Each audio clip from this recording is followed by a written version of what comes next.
5 सितंबर का दिन झारखंड की सियासत की लिहाज से बेहद महत्वपूर्ण साबित होने वाला है।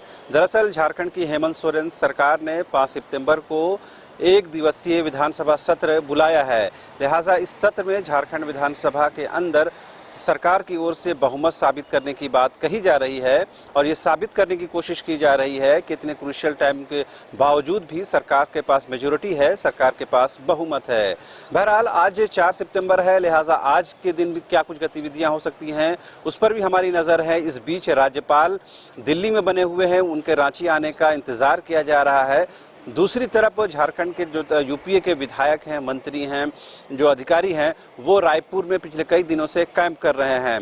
ऐसे में 4 और 5 सितंबर झारखंड की राजनीति के लिहाज से बेहद महत्वपूर्ण साबित होने वाला है। इन तमाम विषयों पर बात करने के लिए हमारे साथ मौजूद हैं हमारे सहयोगी मदन। उनसे जानने की कोशिश करते हैं कि झारखंड में, क्योंकि आज 4 तारीख है और कल 5 है, राज्यपाल के आने के बारे में सबसे पहले क्या सोचना, आज वो आ पाएंगे या नहीं आएंगे? फिलहाल देखिए, अभी तक कोई ये आधिकारिक रूप से सूचना नहीं कंफर्म हो रही है कि वो आज लौटेंगे या फिर कल लौटेंगे, लेकिन जो जानकारी मिल रही है उसके हिसाब से आज वो दिल्ली में गृह मंत्री अमित शाह से मुलाकात कर सकते हैं। तो ऐसे में हम कह सकते हैं कि राज्यपाल के आने से पहले लग रहा है जैसे सन्नाटा पसरा हुआ है, झारखंड की सियासत में सन्नाटा है।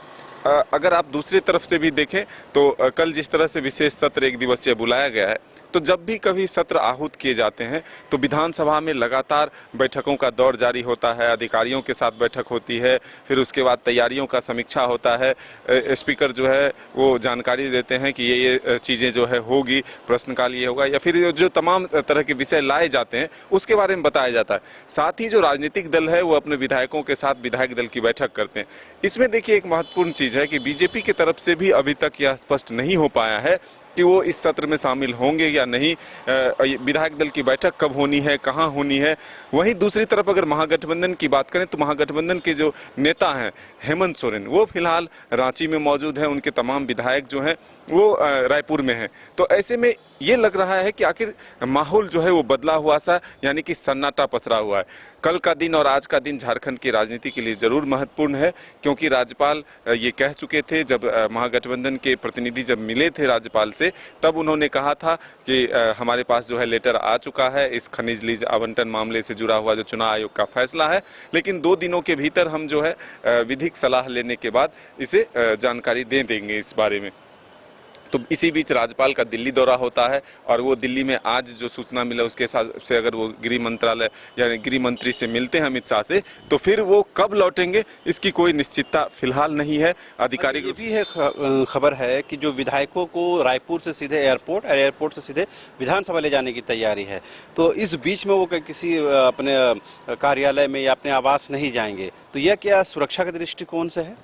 पूरी तरीके से जब से आप देखिए कांग्रेस के जो प्रभारी हैं अविनाश पांडे, वो जब रांची पहुंचे हैं उसके बाद से माहौल बदल गया था, स्ट्रेटजी बदल गई थी। और सबसे ज़्यादा अगर किसी को घेरने की कोशिश हुई है तो वो कांग्रेस के विधायकों को है, लेकिन डर जेएमएम को भी है। इसी वजह से अपने विधायकों को भी साथ में रखते हुए तमाम विधायकों को रायपुर शिफ्ट कराया गया है। और वहाँ पर एक तरह से अभी आप देखिए सिर्फ एक आधिकारिक रूप से एक बार जो कुछ विधायक हैं वो मीडिया से बातचीत करते हैं। ऐसी कोई आज़ादी भी नहीं है, ऐसी कोई छूट भी नहीं है कि कोई किसी तरह से मीडिया से बात कर सके, या फिर आप संपर्क भी साधना चाहेंगे तो सीधे तौर पर आपसे बातचीत नहीं हो पाएगी। तो ये एक कोशिश ज़रूर हुई है। डर बीजेपी से है, आरोप बीजेपी पर लग रहा है कि बीजेपी जो है वो धन कुबेर की पार्टी है, पूंजीपतियों की पार्टी है, इसलिए उनके पास पैसों की कमी नहीं है और वो पैसों के बदौलत जो है हमारे विधायकों को खरीदने की कोशिश करेंगे। ये आरोप इतना तक है कि पैसे जो हैं वो झारखंड तक पहुंच चुके हैं और कभी भी प्रलोभन दिए जा सकते हैं और इसमें हमारे विधायक फंस सकते हैं। इस वजह से पूरी सुरक्षा को देखते हुए जिस तरह से सूचना मिल रही है कि कल विश्वास मत हासिल करेगी हेमंत सरकार विधानसभा में, तो ऐसे में विधायकों को सीधे विधानसभा ही पहुंचाया जाएगा, एयरपोर्ट से सीधे बस में सवार करके। लेकिन बीच में कोई ऐसा मौका नहीं देना चाहते हैं हेमंत सरकार कि कहीं किसी तरह की कोई चूक हो और उसका कोई फायदा उठाया जा सके। एक तरफ हम देख पा रहे हैं या सुन पा रहे हैं कि हेमंत सोरेन सरकार जो है अपना बहुमत साबित करना चाहती है।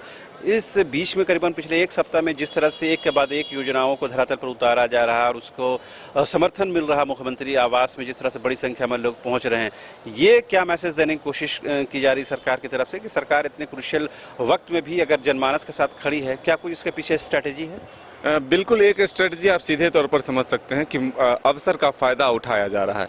अगर आप 3 साल लगा दिए किसी फैसले को लेने में, तो आखिर कौन सा ऐसा मैकेनिज्म आया कि बस चंद दिनों में ही सारे फैसले तुरंत हो गए, अधिकारी इतनी तेजी से काम करने लगे?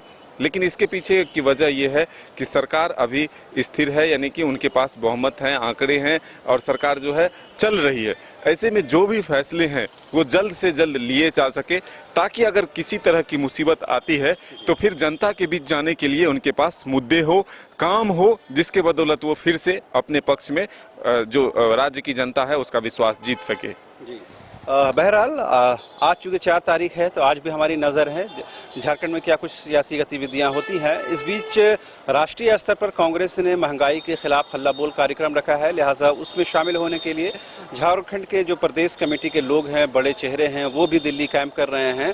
ये कह सकते हैं कि झारखंड में प्रदेश कांग्रेस का ऑलमोस्ट सभी नेता जो हैं, सभी पदाधिकारी हैं, वो प्रदेश से बाहर हैं।